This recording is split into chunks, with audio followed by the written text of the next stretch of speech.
బంగ్లాదేశ్ ప్రధానిగా షేక్ హసీనా రాజీనామా చేయడానికి ముందు హై డ్రామా జరిగిందని తెలుస్తోంది. రిజర్వేషన్ల వ్యతిరేక ఉద్యమం పీక్స్ కు చేరిందని, ఆందోళనకారులు ప్రధాని నివాసాన్ని చుట్టుముట్టేందుకు వస్తున్నారని సైన్యం చెప్పినా ఆమె రాజీనామాకు ససేమిరా అన్నారని సమాచారం. పైగా మరింత కఠినంగా వ్యవహరించాలని సైన్యాన్ని కోరినట్లు తెలుస్తోంది.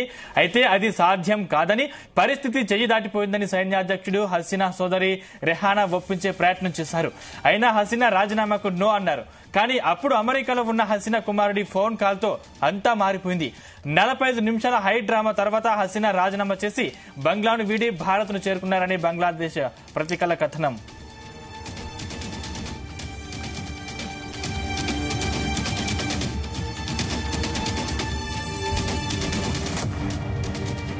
రైట్, ఇదే అంశానికి సంబంధించిన మరింత పూర్తి సమాచారం మా ప్రతినిధి శ్రీచరణ్ అందిస్తారు. శ్రీచరణ్. సందీప్, రిజర్వేషన్లకు వ్యతిరేకంగా బంగ్లాదేశ్ లో చేపట్టిన ఆందోళనలో ప్రధాని పదవి నుంచి షేక్ హసీనా తప్పుకొని బంగ్లాదేశ్ నుంచి పారిపోయి ప్రస్తుతం భారత్ లో ఆశ్రయం పొందుతున్న విషయం తెలిసిందే. అయితే హసీనా దేశం వెళ్ళడానికి ముందు ఆమె ఇంట్లో ఏం జరిగింది అనే విషయాన్ని కూడా ఒక బంగ్లాకి చెందిన ఒక ప్రముఖ పత్రిక కూడా ఒక కథనం వెలువరించింది. ప్రధాని పదవికి రాజీనామా చేయడానికి నిరాకరించిన షేక్ హసీనా దేశవ్యాప్తంగా ఆందోళనలను సైన్య సాయంతో ఉక్కుపాలనతో అణచివేయాలని కూడా కోరారని కూడా సదరు పత్రిక కూడా పేర్కొంది. కానీ సైనికాధికారులు మాత్రం నిరసనలను భద్రతా బలగాలతో నియంత్రించడం సాధ్యం కాదని స్పష్టం చేసినట్టు కూడా పత్రికా కథనంలో కూడా వెలువరించింది. అయితే సోమవారం మధ్యాహ్నం ప్రధాని హసీనా తన నివాసానికి ఆర్మీ పోలీసు ఉన్నతాధికారులను కూడా పిలిపించారు. ఆందోళనకారులను అలాగే ఆందోళనలో మరణాల సంఖ్య పెరుగుతోంది, అధికారాన్ని సైన్యానికి బదిలీ చేసేలా ఆమె నొప్పించేందుకు హసీనా సలహాదారులు కొందరు ప్రయత్నించారు. కానీ ఆమె మొండిగా కూడా వ్యవహరించారని కూడా ఆ పత్రికా కథనం వెలువరించింది. ఇప్పటికే అమల్లో ఉన్న కర్ఫ్యూను మరింత పటిష్టం చేయాలని బలగాలను కోరారు. అయితే పరిస్థితి వేగంగా మారుతుంది. కర్ఫ్యూ ఉన్నప్పటికీ ఢాకాలోని వివిధ ప్రదేశాలలో నిరసనలు గుమిగూడారని కూడా అధికారులు షేక్ హసీనాకు చెప్పినట్టు కూడా వార్తా కథనం ప్రచురించింది. అయితే ఈ సమావేశంలో నిరసనలకు ఎందుకు అదుపులో చేయలేకపోయారని ఆమె ప్రశ్నించారు. నిరసనకారులు పోలీసుల వాహనాలపై ఎక్కుతున్న దృశ్యాలను చూపుతూ బలగాలు ఎందుకు గట్టిగా అణిచివేయడం లేదని కూడా ఆమె ప్రశ్నించినట్లు కూడా ఆ వార్తా కథనం సమయంలో గుడ్డిగా నమ్మడం వల్ల ఈ పరిస్థితి వచ్చిందని కూడా అన్నారు. ఈ సమావేశంలో నిరసనలపై పోలీసుల తీరును ప్రశంసించారు. అయితే పరిస్థితిని పోలీసులు ఎక్కువ కాలం అదుపు చేయలేదని పోలీసు ఉన్నతాధికారులు ఆమెకి తెలిపినట్టు కూడా ఆ పత్రిక ప్రచురించింది. మరింత బలవంతపు అణచివేత ఆందోళనకు సమాధానం కాదని ఆమెను వివరించడానికి ప్రయత్నించారు. కానీ షేక్ హసీనా వినిపించుకోలేదని, తర్వాత షేక్ హసీనా సోదరి రెహానాతో మాట్లాడిన అధికారులు ప్రధానిని రాజీనామా చేయమని ఒప్పించాలని కూడా అధికారులు కోరారని కూడా ఆ పత్రికలో ప్రచురితమైంది.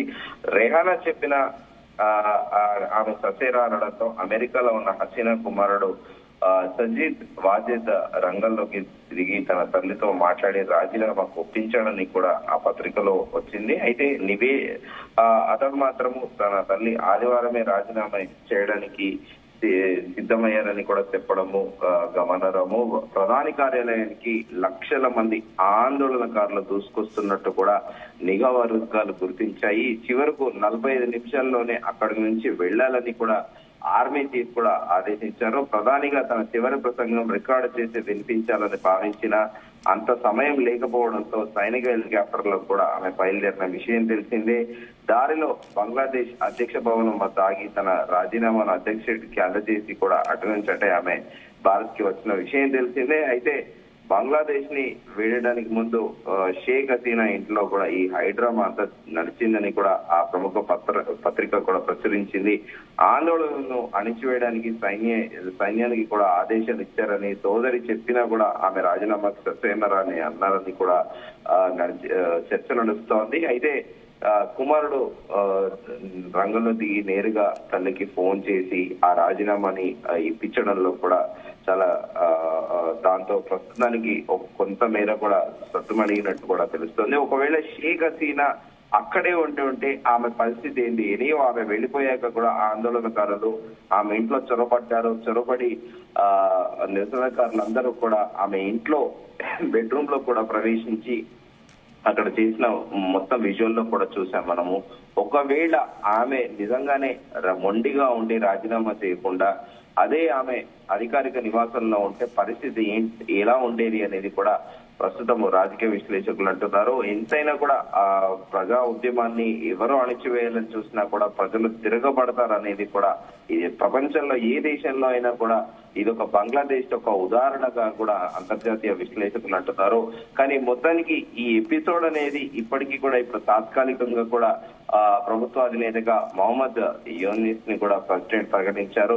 కానీ ఈ రిజర్వేషన్ లో అనేది ఈ సమస్య ఎప్పుడు సమస్య పోతుంది, ఈ కొత్త ప్రభుత్వంలో అయినా ఈ వాళ్ళ సమస్యకు పరిష్కారం చూపుతారా లేకపోతే ఇది కంటిన్యూ అవుతుందా అనేది కూడా సందేహాస్పదంగా మారింది. కాకపోతే ఆ ఒక్క రోజు మాత్రం సోమవారం రోజు మాత్రము చాలా ఉత్కంఠ ప్రపంచవ్యాప్తంగా కూడా నెలకొని ఉంది. ఎందుకంటే మినిట్ అటు సోషల్ మీడియా వేదికగా కూడా ఒక్కొక్క వీడియో వస్తుంటే కూడా అందరూ షాక్ అవుతుంటున్నారు. అసలు బంగ్లాదేశ్ లో ఏమైంది? షేక్ హసీనా ఏకఛత్రాధిపత్యంగా 15 సంవత్సరాలుగా కూడా ఆమె అక్కడ పాలిస్తోంది. ఉన్న పలంగా ఆమెకి ఇంత వ్యతిరేకత ఎందుకు వచ్చింది అనేది కూడా ఒక్కసారిగా కూడా అందరికి ఆశ్చర్యకరంగా ఉంది. కానీ ఊటావుటిన వేగంగా అసలు సమీకరణాలే మారిపోయాయి.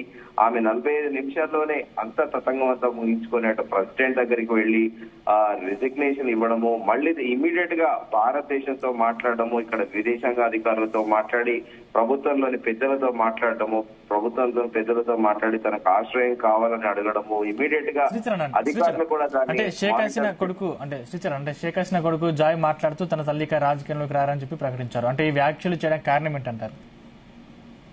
అంటే ఇప్పటికీ ఆమె మీద వ్యతిరేకత ఉంది అక్కడ బంగ్లాదేశ్ లో. ప్రస్తుతము బంగ్లాదేశ్ లో వ్యతిరేకత ఉండడంతో ఆమెకి కూడా దాదాపు 77 పైగా వచ్చాయి. ఇప్పుడు మళ్ళీ ఇంకా రాజకీయాలు ఎత్తుకున్నట్టు ఆ వర్షంలో కూడా షేక్ హసీనా కుమారుడు అన్నట్టు కూడా ప్రస్తుతము ఒక చర్చ అయితే నడుస్తోంది.